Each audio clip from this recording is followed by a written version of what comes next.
New laws could give the average borrower an extra $70,000 at the bank.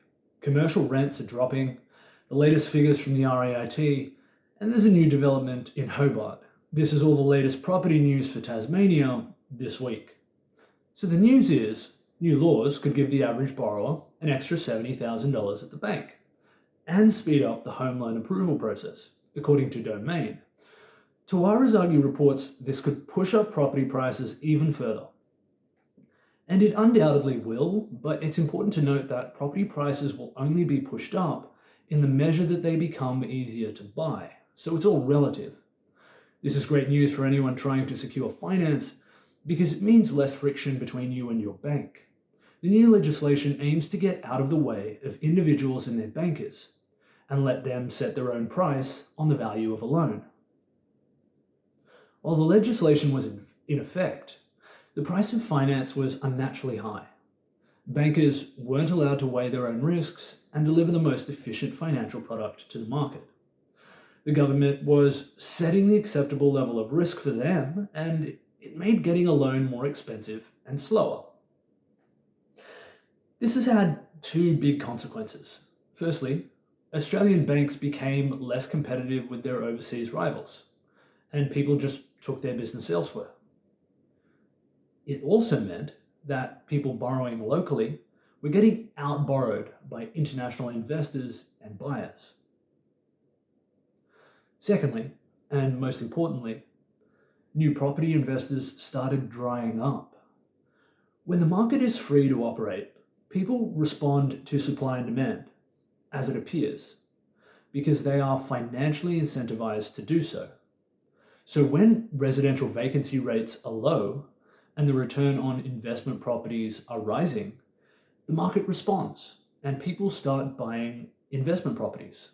To put it another way, when the number of available properties, rental properties, starts decreasing, and the competition for the remaining rental properties starts increasing, this forces prices up and forces some people out of the market and onto the street.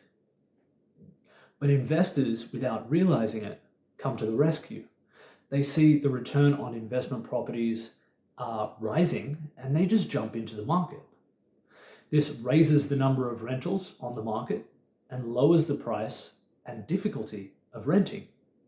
However, when the price for investing in properties is made artificially high because of government intervention, then investors won't get into the market at the same natural rate because it's not worth it, and renters suffer. This is why we have a rental crisis in Hobart. After the new laws in 2014 made it harder to get an investment loan, the national level of investor participation fell from the decade average of 36% to 24%. They cut the number of new investors by 1/3 over the last 5 years, and rental properties just dried up in Hobart.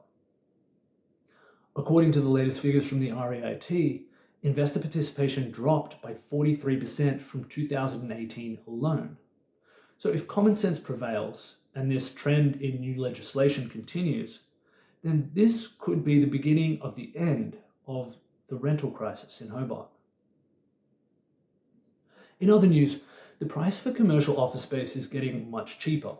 According to the AFR, Robert Hartley reports that while advertised rental prices have not dropped by much, the number of incentives being offered by landlords have jumped. Things like fit-out contributions, rent-free periods, and rent abatements are increasing. And the latest data from CBRE estimates that the net effective rent, the rent you get after all the costs and incentives have been accounted for, has dropped by nearly 20% last year. Now, a word from our sponsor. Are you looking for a new home? Something unique, something beautiful? Then you should check out Eleonora in Tranbit. It is the latest in luxury waterfront living, and it will offer a mix of 3 to 5 bedroom apartments that boast unobstructed views of the Derwent Harbour and Mount Wellington.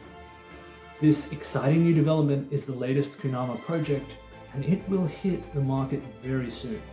So visit eleonora.build to get all the latest details. Just type eleonora.build into your browser to find out more. In other news, the Real Estate Institute of Tasmania released its latest figures.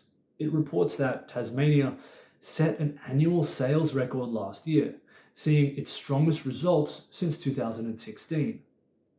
The highlights of 2020 were a record 87% of all residential sales were made by Tasmanians. A total value of all residential sales increased by 7.1%. Land sale numbers increased by 23.7% to 2,343 with a median of 160,000. House sales dropped by 4.7%, but values increased by 10%. First home buyer activity increased by 25.8%, and that's the highest it's been since 2009. Land sales to first home buyers increased by 67%. The number of $1 million plus properties sold increased by 46%. The number of houses sold in Hobart and Launceston decreased by 15% and 9% respectively. And in related news, they both recorded increases in property value of 8% and 14% respectively. Finally, from the REIT, the numbers I referenced above, investor numbers were down 10.2% last year, and numbers have decreased 43% since 2018. And in 2020, investors made only 15.9% of total residential purchases. But finally this week, a new $8 million apartment complex is being designed for Hobart, which caters to professional people, young couples, and the student market. Jessica Howard from the Mercury reports the new building will feature 43 one-bedroom apartments, 2 two-bedroom units, and 51 car parking spaces. The 8-story building will feature 1 ground floor office space and is to be located at 201 Macquarie Street. That's it for this week. Have a great weekend.